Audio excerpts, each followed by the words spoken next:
Sir, how do you know that the person you are with is the right person for you? Whoa, popular, huh?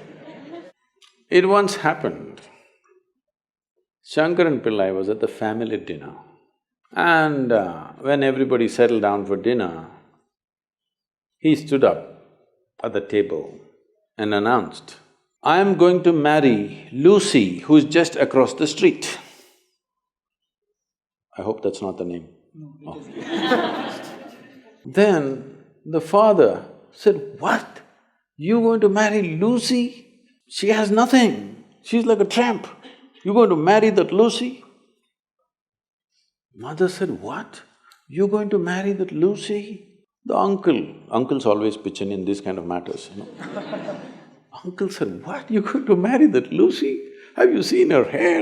It looks fake." The aunt, "What? You going to marry Lucy? She's always painted. You going to marry that painted woman?" The little boy, the nephew, can't be left out. He said, "You going to marry Lucy? She doesn't even know what is cricket. How can you marry her?" Shankaran Pillai stood his ground and said, "Yes, I'm going to marry Lucy." Everybody asked in one voice, "Why?" He said, "Because she has no family." There are no many opinions to battle with. So, who is the right person? I don't want to take away all the romance from your life. But let me tell you this, there is no right person on this planet. If you put your heart into something, something may become wonderful. Is it the right thing? There's no right thing. Nobody ever found the right person anywhere, okay? If you get into that kind of unrealistic mindset, "I have found the right person," oh, you will be soon disappointed. You must understand, there is no right person. First thing is to see whether I am the right person. Yes, am I the right person? And there are no right people on this planet. If you understand, you have your nonsense, they have their nonsense, we can adjust nonsense. Go on. We must understand relationships are formed for various needs. There are physical needs, there are psychological needs, there are emotional needs, there may be social needs, there may be financial needs, various kinds of needs. So when you're going to somebody with so many needs, you're going as a beggar, and a beggar cannot choose. Hello? Beggar eat what comes his way, isn't it? He cannot choose. So, if you really want to make a choice in this world, first and foremost thing is, you bring yourself to your place where your experience of life is just pleasant by yourself. You're wonderful. Now, let us see what gets drawn to this one. If you're really wonderful, things will happen in every way, I'm saying. In terms of career, in terms of marriage, in terms of relationships, the best will happen to you because you made yourself like this. Instead of trying to work on somebody and fix them, if you work upon yourself and make you so wonderful that everybody wants to be with you, then there is a choice.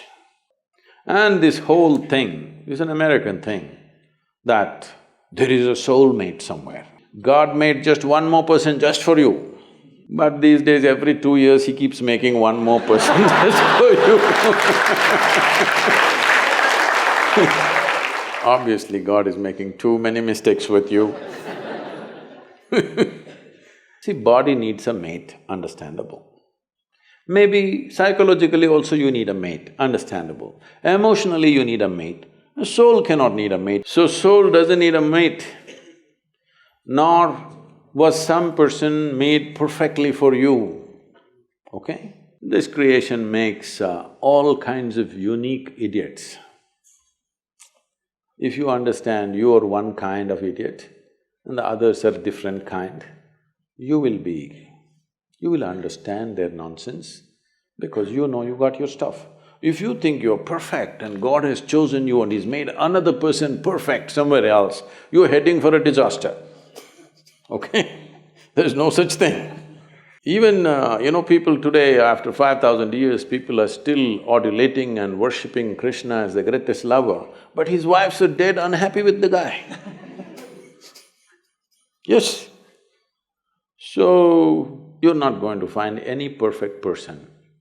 If you invest a deep sense of involvement, something wonderful may happen. It's because of your involvement, not because the other person is fantastic.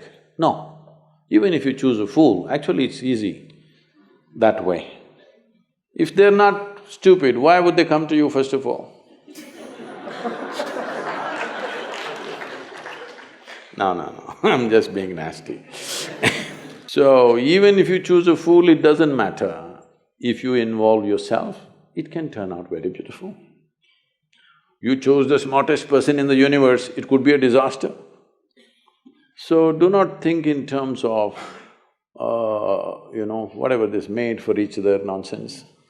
No. You choose the opposite, actually. But after some time, after a little bit of time, you slowly start expecting they're just like you. This is a serious mistake. Because if one more person becomes just like you won't be able to bear with them for 2 days. Hello? Please tell me. There's one more person just like you at home, could you live there? You're glad they're different. It's wonderful, nobody is like you, isn't it? Nobody is like you on this planet. Try and see. Nobody is like you, and that's good.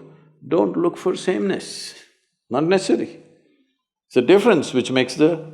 because of the difference you tango, not otherwise